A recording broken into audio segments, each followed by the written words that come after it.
metal of metals, steel for structures, steel for bridges, for rails, for machines. Everywhere it is steel, steel, and more steel. Steel is indeed essential for the rapid progress of our economy. It is the metal of the age. When India launched on a program of planned development, the need for more steel was felt. By the end of the first plan period, the shortage of steel became more evident.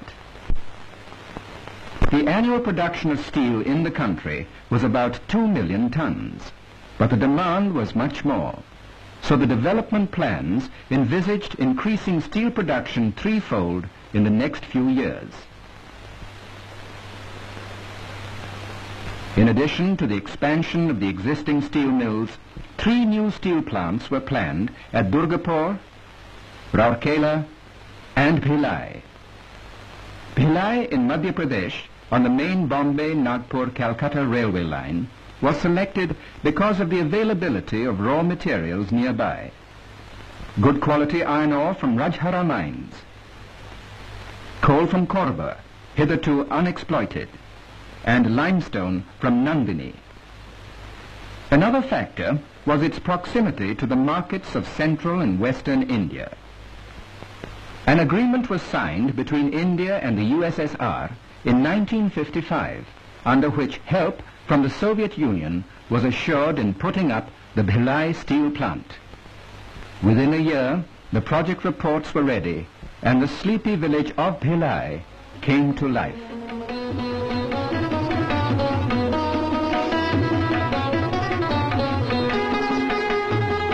The construction involved the organization of human, material, and financial resources on a huge scale. The cost of the project was estimated at over 1,300 million rupees. About 500,000 tons of equipment from the Soviet Union had to be transported to Bhilai. Hundreds of thousands of cubic meters of concrete had to be poured into the foundations. New methods were adopted in the erection of structurals and mechanical equipment. At the peak of construction, nearly 100 heavy erection cranes were in use.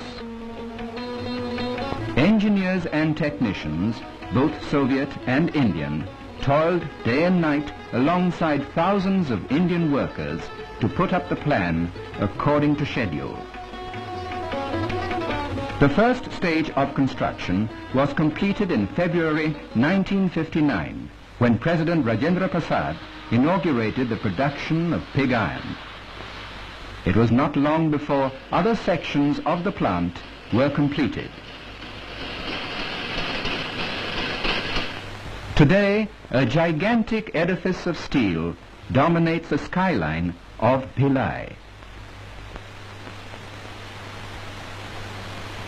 The Bhilai steel plant today comprises 3 coke oven batteries, 3 blast furnaces, 6 open hearth furnaces, 4 rolling mills, and a power generation plant. The most important raw material for the steel factory is, of course, iron ore, which is stored in the ore yard. The ore contains impurities. Steel making, in a sense, is the process of liberating iron from its impurities. Coal is essential for smelting iron, but it contains many volatile substances which have first to be removed. This is done in the coke oven batteries, where coal is heated to a high temperature in the absence of air. The volatile substances escape as gases, and red-hot coke is left behind. The coke is collected in quenching cars. The blast furnace is where pig iron is produced.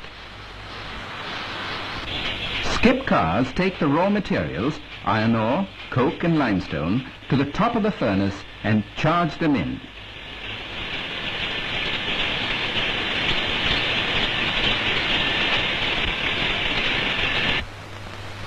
The mixture is heated by hot blasts of air to a high temperature, about 1400 degrees centigrade. The impurities in the ore come out in the form of slag. Molten pig iron is tapped 5 times a day and collected in ladle cars. The slag, being lighter, floats on top and is easily separated from molten iron.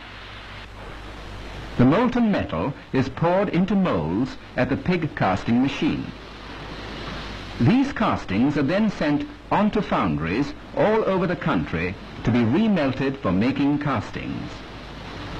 But the bulk of the molten pig iron goes to the open heart furnace for the making of steel. Here the pig iron is further heated and processed to a temperature of about 1600 degrees centigrade for nearly 12 hours. And now the white-hot stream of steel is ready to be collected in big ladles. It's then teamed into cast iron molds for making rectangular blocks of steel called ingots.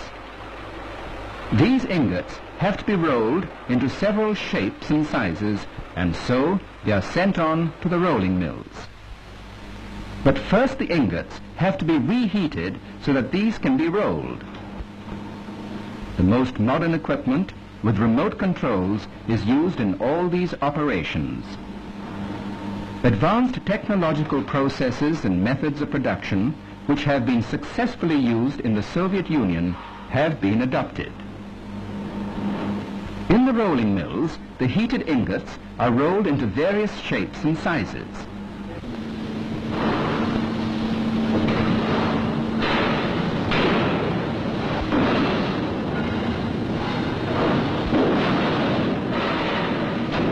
The rolling mills produce billets, rails, and a variety of other structures for which there is an ever-increasing demand in the country. The steel plant has already reached 85% of its rated capacity of 1 million tons of ingot steel per year. During the third plan period, the output of the plant is expected to be increased 2.5 times.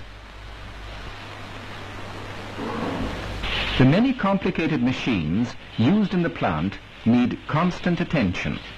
The maintenance and repair shop takes care to see that all the machinery works smoothly and efficiently. The Research Control Laboratory helps the steel plant to keep pace with the latest developments in the technology of making iron and steel.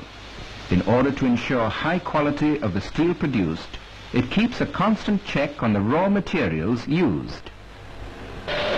The performances of each unit and the strength of the products are carefully tested. The aim is to achieve maximum output of quality steel at minimum cost.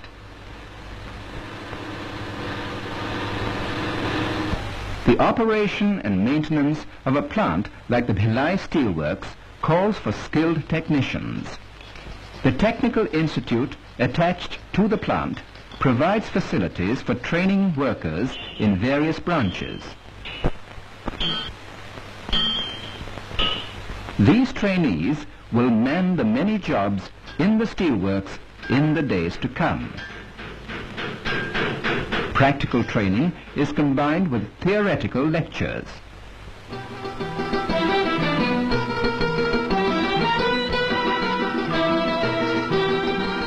A new township, Bhilai Nagar, has come up near the plant. It has all the civic amenities. Bhilai is a happy example of Indo-Soviet economic and technical cooperation. It plays a significant role in the rapid industrialization of India. It marks a milestone in the country's progress. Bhilai is a symbol of the nation's faith in its own future.